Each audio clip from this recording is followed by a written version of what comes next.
PowerPoints, the communication introduction, this one, the one on verbal communication, the one on nonverbal communication, and listening.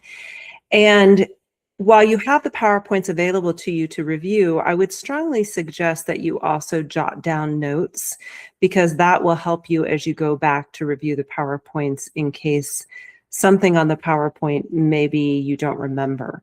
Now, you can also come back to these videos and rewatch them, but it'd be better if you take a few notes and save yourself the time of having to rewatch the video. Everything that you need for any of the questions on the quizzes are on the PowerPoint, but as you'll notice through the PowerPoint, not everything is explained like I do when I'm going through the PowerPoint. So keep that in mind. Now, this is a topic that you might think would belong more in a psychology class, and why are we covering it in a communication class? Well, it's because how we perceive our world, how we perceive ourselves, how we perceive others impacts greatly how we communicate, both how we communicate about ourselves and how we communicate with and to others. So first, we're going to talk about perception in general. Perception is, hold on a second, I've got a notification I need to check. Okay. So perception, basically, we can think of perception as being like a unique pair of glasses. If you put on a pair of glasses, they change how you see. And all of us, because of how we were raised, our background, our experiences, what we've learned, what we know, all of that, our values, our beliefs, everything rolls into creating this unique pair of glasses that you wear that affect everything you see. This is why you could have 10 people observe an accident, for example, and they're all going to see something slightly different. They'll all agree that an accident happened, but who was responsible, exactly how it happened, what order, all of those things are going to be different because they're going to pay attention to different things. And I'd like to say we can take off those glasses and put on different ones, but we really can't. We can, as we learn more, as we experience more, alter our perception, but everything we take in, everything we experience is going to be filtered through the lenses of how we perceive. So when you think about perception, you should think about glasses, a unique pair of glasses. So let's talk about how we perceive ourselves. Self-concept is everything that you are, all the good, all the bad. If you answer the question, I am, it's going to include characteristics, personality traits, abilities, roles you play, like I'm a teacher, I'm a wife. It's going to include things that you enjoy. I am a reader. All of those things are going to be included in your self-concept. And the goal for your self-concept should be for it to be realistic. That is, your self-concept, your view of yourself matches what other people see of themselves. There's this idea of the looking glass self, which is that we tend to present a view of ourselves to other people, and they reflect back to us whether that view is accurate or not. So like a mirror, you look in a mirror, and the mirror shows you an image of yourself. Now, that it may show you that the image is what you think, or it may show you that the image is very different.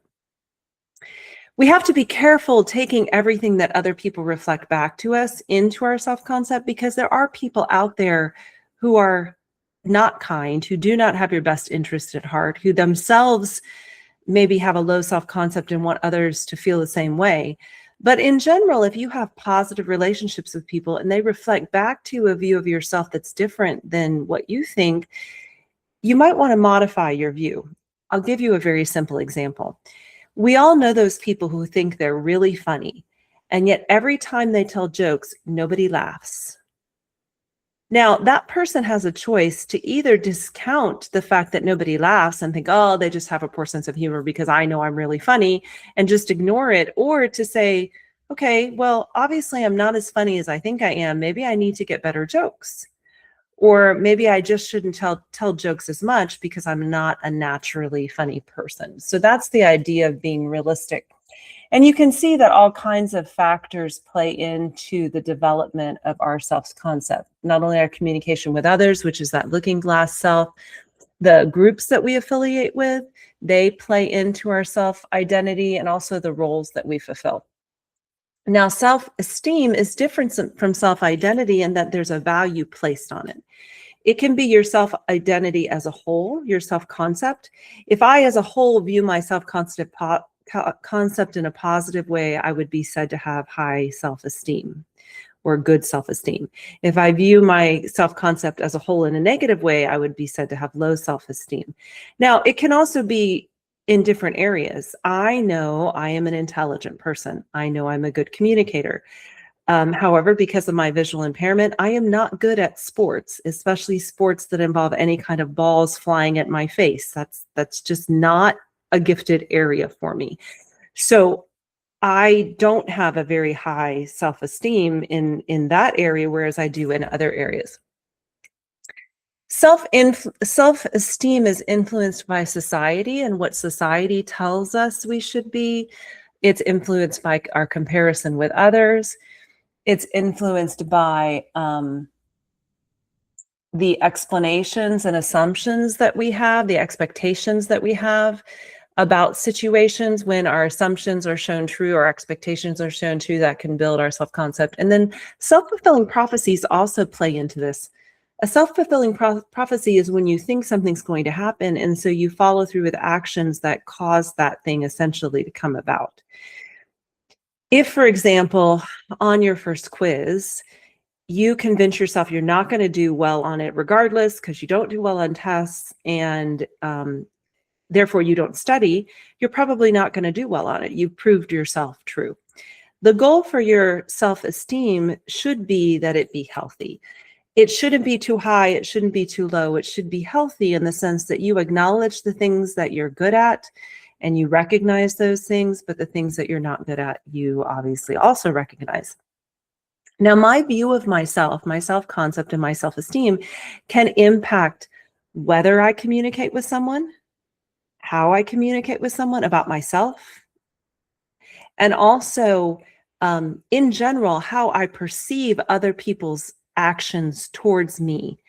If I take their actions and their comments and I incorporate them into my self-esteem or my self-concept, but again, those people are not people who have my best interest at heart, then that can negatively impact my view of myself, which then impacts my communication.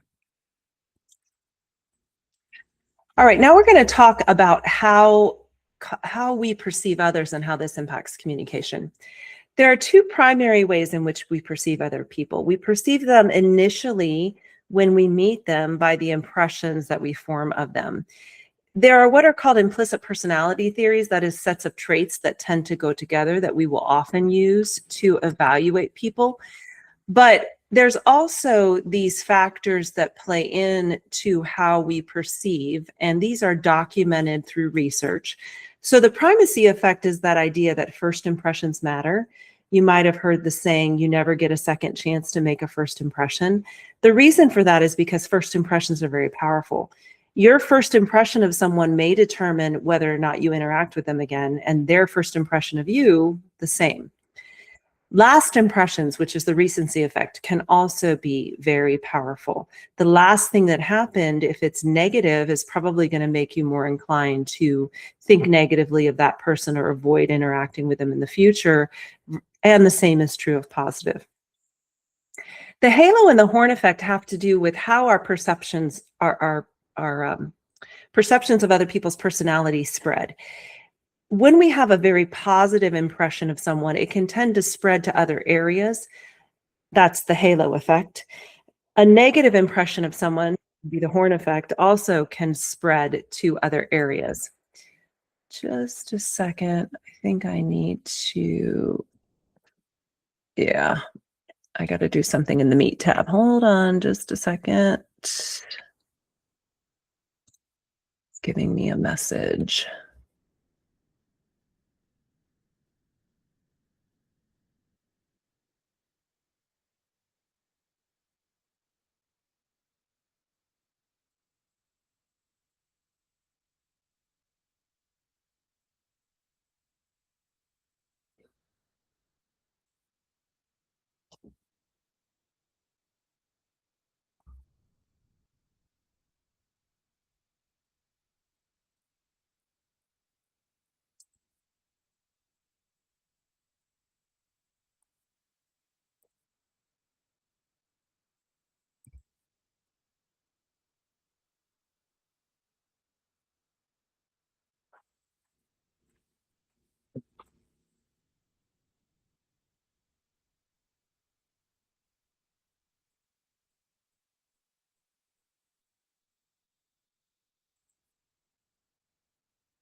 So, as an example of the halo or horn effect, let's say that we had a class where you took a quiz first before you did your first speech. And you did great on this quiz. It was a hard quiz. You did great on it. Well, I might be inclined to then perceive you more positively when I grade you on a speech because of the halo effect. That perception from the positive score on a quiz could influence my objective perception of how you did on your speech, and vice versa. Let's say you do really poorly on your quiz, that might impact my objective perception of how you did on the speech. That's just one example, but that can happen in multiple areas. So in addition to the impressions we form of other people, a second major way in which our perceptions of others impact communication is through how we attribute their behavior. So these are what are called causal attributions, meaning that I look at other people's behavior and I try to figure out a cause. And there's two broad categories of cause. There's internal and external. Internal is within my control.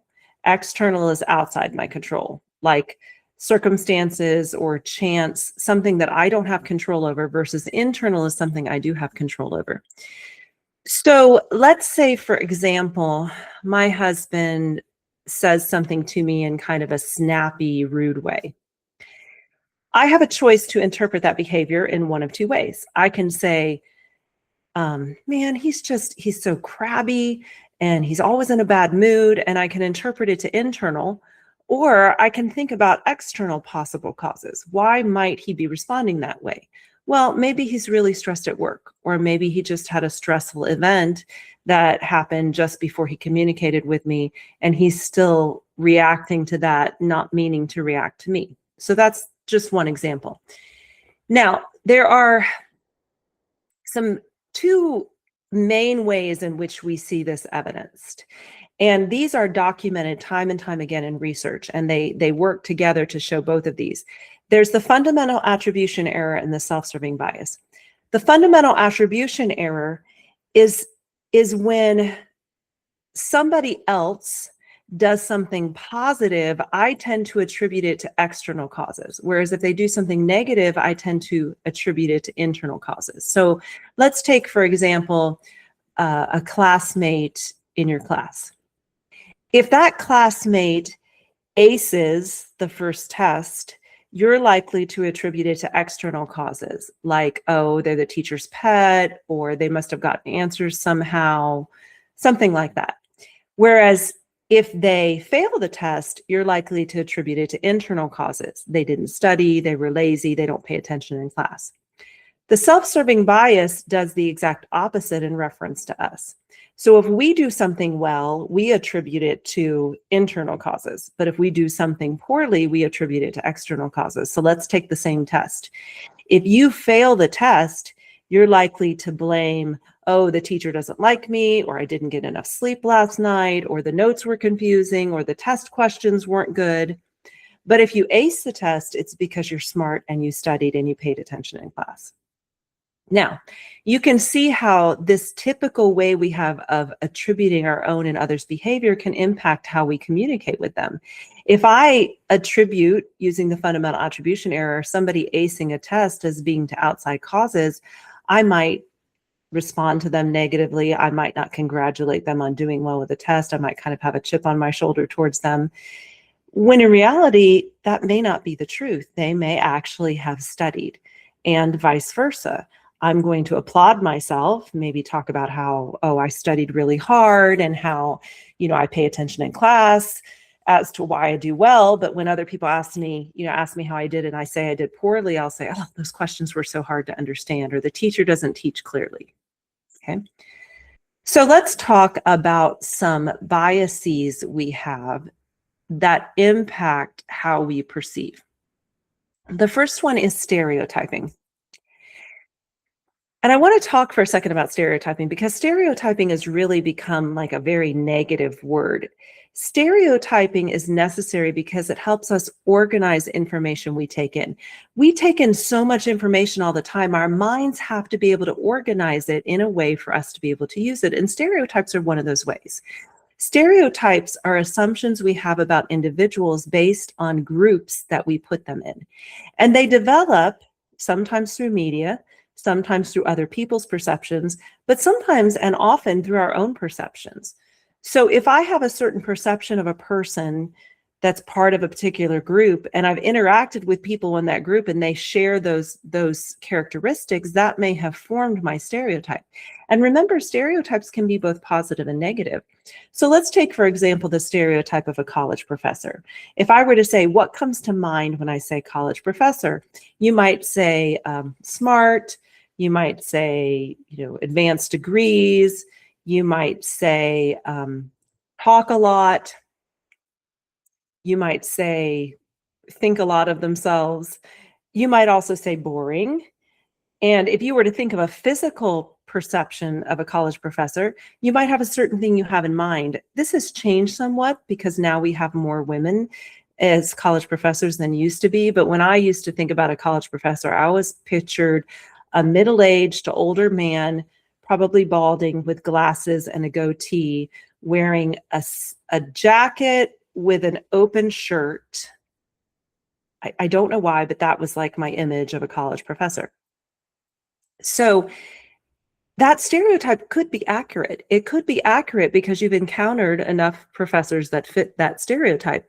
But the problem comes when we hold stereotypes too rigidly. When we meet somebody and we categorize them, okay, it's a college professor, but they don't fit the stereotype. And because of that, we think there's something wrong, or like they can't possibly be a good college professor because they don't meet the stereotype. Or when we don't give individuals the opportunity to prove that they don't fit the stereotype, right? When we assign the stereotype, and even though they don't match it, we refuse to accept that and we keep forcing them into the box. So we need stereotypes to help us organize people. And I'll give you an example of a very common stereotype, not with people, but with events, that's called a script.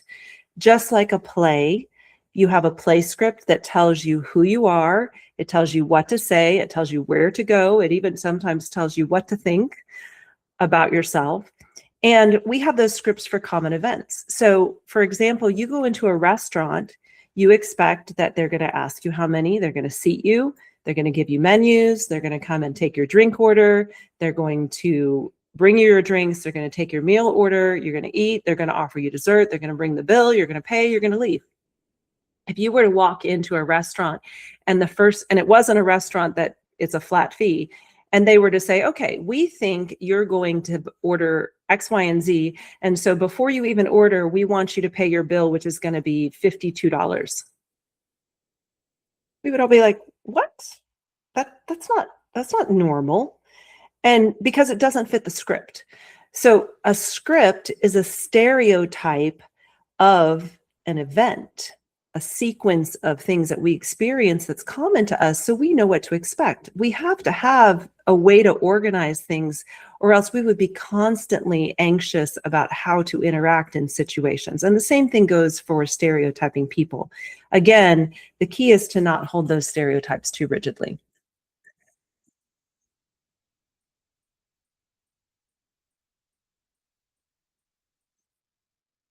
Okay. Oh, sorry, it jumped ahead. Here we go. Okay, so these are all what we shouldn't assume and what we should do instead. So we shouldn't assume information. That is, we shouldn't assume we know more than we do, or that we can read other people's minds and we know what they're going to say. We shouldn't assume consistency. We shouldn't assume that people never change. Some things are habits and are difficult to change, but if you look back at what you were when you were in elementary school, chances are you're probably different now.